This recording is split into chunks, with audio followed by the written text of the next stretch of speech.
नमस्कार। इस समय हमारी उपस्थिति महाराजगंज लोकसभा क्षेत्र में है और आज जो है हम सपा कार्यालय पर उपस्थित हैं। इस समय जिला अध्यक्ष और साथ में जो है हमारे साथ है सुशील कुमार, पूर्व जो है आवास विकास मंत्री रह चुके हैं। कैसी तैयारियां चल रही हैं सर? तैयारी हम लोगों की पूर्ण है और हम लोग तो यह मानकर चले थे कि यहाँ सपा को ही सीट मिलेगी गठबंधन में, लेकिन यहाँ की सीट जो है गठबंधन में कांग्रेस को चली गई है। और लेकिन फिर भी हम लोगों की पूरी तैयारी है।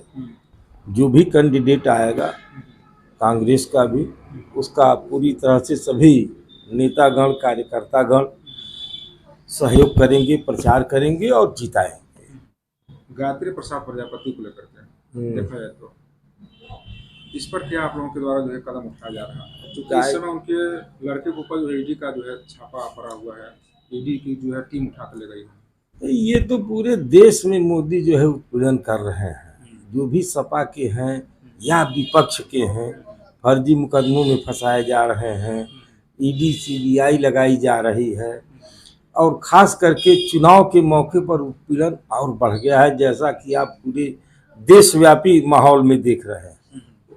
तो वह जानबूझकर उत्पीड़न किया जा रहा है कि गायत्री प्रजापति मतलब गायत्री प्रजापति की जो मिसेज हैं वो विधायक हैं, वह चुनाव में सपा प्रत्याशी को मदद न कर सकें, चुपचाप घर बैठ जाए या इनको जेल में डाल दिया जाए। जैसा आप देख ही रहे हैं, झारखंड के मुख्यमंत्री को जेल में डाल दिया गया, दिल्ली के मुख्यमंत्री को नोटिस पर नोटिस दिया जा रहा है, माननीय अखिलेश यादव जी को भी सीबीआई ने नोटिस दिया था।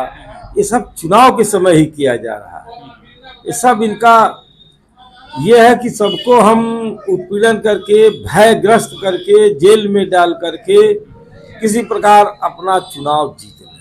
यह भाजपा की बेहयाई है, बेशर्मी है और यह देश के लोगों का उत्पीड़न है। अच्छा सर, इस समय ओम प्रकाश राजभर के एक बयान आते हैं बहुत कि समाजवादी पार्टी जो है गुंडों की पार्टी है।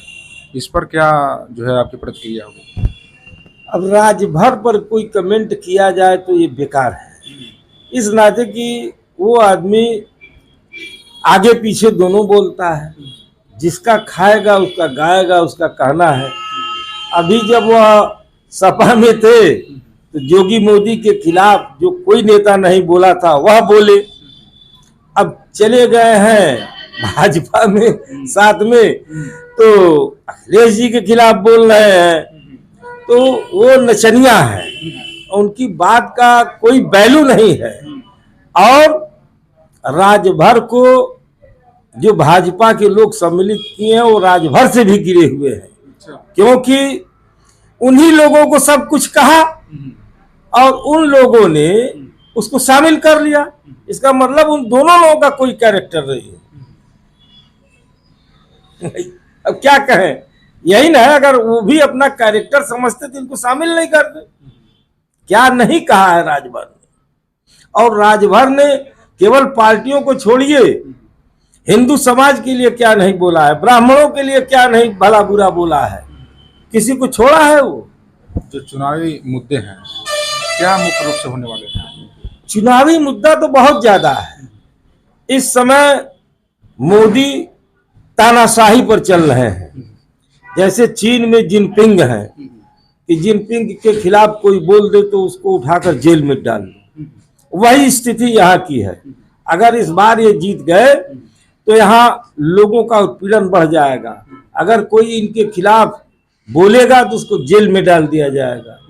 अब राशन ही मान लीजिए मिल रहा है, कल बंद कर दें, अगर जो बोलेगा खिलाफ आंदोलन करेगा उसको जेल में डाल दिया जाएगा। समाजवादी पार्टी के जितने कार्यकर्ता हैं, पूर्व विधायक हैं, वर्तमान भी मतलब किसी न किसी पद पर हैं, तमाम लोगों पर जो है हमेशा ईडी का जो है छापा पड़ रहा है, कहीं सीबीआई का छापा पड़ रहा है। इससे क्या लग रहा है, विपक्ष को खत्म करने की कहीं कहीं कोशिश की जा रही क्या? वो विपक्ष को खत्म करने की कोशिश कर रहे हैं लेकिन खत्म नहीं कर पाएंगे। यह हिंदुस्तान है, बड़े से बड़े तानाशाह आए, मिट्टी मिल गए। इंदिरा जी ने भी कभी तानाशाही किया था, 1975 में इमरजेंसी लगाया था, सारे विपक्षी नेताओं को 2 साल के लिए जेल में डाल दिया था और जनता ने उसका जवाब दिया। 80 सीट उनको हारनी पड़ी उत्तर प्रदेश की, सत्ता से उतरना पड़ा। और मोदी के खिलाफ भी यही चीज बनने जा रही है, वो सभी सीटें हारेंगे। केवल मोदी को नशा यह है कि हम भिक्षा बांटकर जीत जाएंगे। वह चुनाव में जब आखिरी चरण होता है, महिलाओं के खाते में रुपया भेजते हैं। सरकार के बहुत बड़े दावे इस समय की 400 पार है। 400 पार का सपना वो देख रहे हैं इस नाते कि संविधान संशोधन के लिए 75% बहुमत चाहिए, 3/4। 400 सीट पाएंगे तभी वह संविधान चेंज कर सकते हैं। और वह संकल्पित है कि जैसे हर चीजों को हमने चेंज कर दिया है, हर शहरों गांवों का नाम बदल रहे हैं, संसद भवन दूसरा बना दिए, तो अम्बेडकर का नाम खत्म करने के लिए संविधान को बदल दो कि संविधान जब नया आ जाएगा अम्बेडकर का नाम लेने वाला कोई नहीं रह जाएगा। इस नाते वह 400 जप रहे हैं, और 400 नहीं समझिए 420 जप रहे हैं। हाँ, ये सब सीधे सीधे 420 ही है जनता के साथ। 420 से कर रहे हैं। हाँ, 400 पार 420। थोड़ा जिला अध्यक्ष जी से भी कुछ चीज़ें जान लेते हैं। क्योंकि सरकार बहुत बड़ी जो है दावे ठोकती है, जो देश के युवा हैं उनको रोजगार बहुत तेज मिल रहा है, जो महंगाई है पूरी तरह से जो है लो में है, इस पर क्या कहना चाहेंगे? पूरी तरह इस सरकार में बेरोजगारी, भ्रष्टाचार और महंगाई बढ़ी हुई है। सरकार केवल झूठे वादे कर रही है। कहा गया 2 करोड़ प्रतिवर्ष नौजवानों को रोजगार देने का वादा, पेपर लीक, पूरी तरह से फेल है सरकार योगी और मोदी की उत्तर प्रदेश में। अभी सपा की यदि सरकार बनती है गठबंधन के माध्यम से, तो सबसे पहला कदम क्या होगा? युवाओं को नौकरी, किसानों की आय दूनी, सबको फ्री 300 यूनिट बिजली फ्री, किसानों की कर्ज माफी। अब एक सवाल आपसे और तीखा हम करना चाहेंगे। अखिलेश यादव जी पीडीए पर जो है चुनाव लड़ रहे हैं इस बार, लेकिन प्रत्याशी अपना पीडीए का नहीं कोई जो है मैदान में खड़ा करते हैं। 90% पीडीए के प्रत्याशी खड़े हो रहे हैं। आप लिस्ट देख लीजिए, 37 सीटें घोषित हुई हैं, आप उसमें आकलन कर लीजिए। हाँ, आप स्वयं आपके चैनल पे होगा, सोशल मीडिया पे है, घोषित हमारे 37 प्रत्याशी, 37 में 90% से ऊपर पीडीए है। हाँ, और जो पीडीए मतलब क्या समझते हैं आप? पीडीए मतलब हर वो व्यक्ति जो सामाजिक, आर्थिक, शैक्षणिक रूप से पिछड़ा हुआ है, चाहे वो किसी जाति का हो, वो पीडीए के अंतर्गत आता है, चाहे वो ब्राह्मण हो, ठाकुर हो, क्षत्रिय हो। हम तो कहते हैं कि आप भी पीडीए में आप भी हैं, पत्रकार साथी भी हैं, जिनको उनके मेहनत के हिसाब से उनको इनाम नहीं मिल पा रहा, उनको जगह नहीं मिल पा रही है, वो सारे लोग पीडीए में हैं। इसलिए पीडीए का दायरा बहुत बड़ा है। ये भारतीय जनता पार्टी अपने छल प्रपंच से पीडीए को बदनाम कर रही है। अखिलेश यादव आदरणीय राष्ट्रीय अध्यक्ष जी हमारे बहुत बड़े दिल के आदमी हैं। वो समाज में हर शोषित, वंचित जो किसी जात का हो उसकी मदद करते हैं और आगे भी मदद करेंगे। सर, तैयारियां किस तरह से आप लोगों की चल रही है? समाजवादी पार्टी पूरे 80 सीट उत्तर प्रदेश में भाजपा को हराने का काम करेगी, और ये इसकी कोई चिंता नहीं है कि कौन सी सीट किसके खाते में गई है। पूरी 80 सीटों पे समाजवादी पार्टी लड़ रही है अपने बूते पे, चाहे वो कांग्रेस का प्रत्याशी हो, चाहे समाजवादी पार्टी, कोई बटा नहीं है। अखिलेश यादव जी के नेतृत्व में, राष्ट्रीय अध्यक्ष जी के दिशा निर्देश पे पूरे समाजवादी पार्टी कार्यकर्ता एकजुट होकर के बिना प्रत्याशी का विचार किए हुए जो भी प्रत्याशी आएगा उसको जिताने के लिए पूरी तरह कटिबद्ध हैं, और हमारी तैयारी बूथ स्तर पे बहुत पूरी और मुकम्मल है। मायावती जो है बता रही हैं वो जो है अकेले चुनाव लड़ने के लिए कर रही हैं, इससे लग नहीं रहा कि जो उनके जो समाज के लोग हैं उनका वोट कट जाएगा समाजवादी पार्टी के लिए? नहीं, समाजवाद मायावती जी ने कभी कोई अपने समाज के लिए कोई काम ही नहीं किया। मायावती जी ना जिन्होंने नारा दिया था, मायावती जी जो नारा दी, मायावती जी कहाँ अपने लोगों को लेके चली?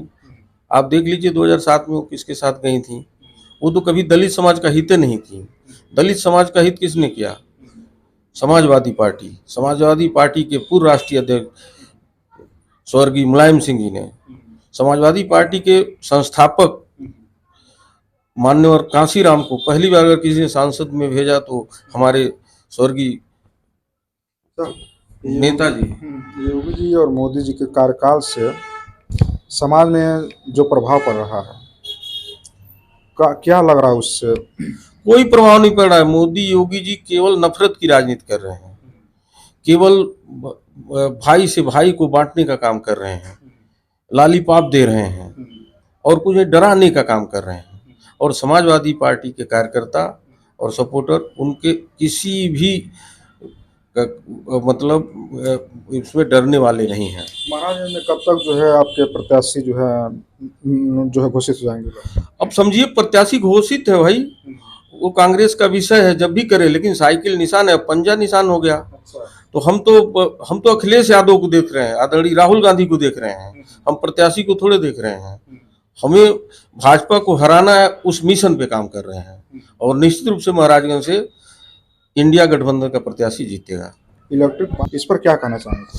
देखिए भाई, भारतीय जनता पार्टी और माननीय प्रधानमंत्री जी को ये नहीं देखना कि पैसा कहाँ से आ रहा है। वो किसी से भी पैसा ले लेंगे, चाहे वो पाकिस्तान हो, चाहे वो चाइना हो, चाहे वो कोई जो भी भारत को बर्बाद करने में मदद करेगा, भारत के गरीब जनता को बर्बाद करने में मदद करेगा, उससे वो पैसा ले लेंगे। इससे बड़ी भी क्या बात हो सकती है कि शत्रु देश पाकिस्तान से भी उनको चंदा मिल रहा है और रोज बोलते हैं कि पाकिस्तान को खत्म करेंगे। तो मतलब इनके किसी कथनी करनी में एक रूपता नहीं है। ये जो कहते हैं वो करते नहीं।